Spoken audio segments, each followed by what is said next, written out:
আরে তুই কি আলো করছিস না তা বুঝছি ঠিক পানা ঠিক পানা আমার জায়গা খুলে যায় আমার মা মাছ খাবে কইছে পাত্তা মাছ খাবে কইছে এক না আর কথা মোটে কথা কইনি সকালে তোকে আসতে কইছিলি তো আতে এটা আমার আমি এ বুঝার কথা কর এর কথা কই সেখানে কি মাপ পড়ছে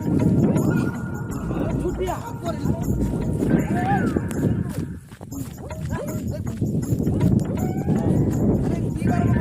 আরে তুই কি আলো করছিস না তা বুঝছি ঠিক পানা ঠিক পানা আমার জায়গা খুলে যায় আমার মা মাছ খাবে কইছে পাত্তা মাছ খাবে কইছে এক না আর কথা মোটে কথা কইনি সকালে তোকে আসতে কইছিলি তো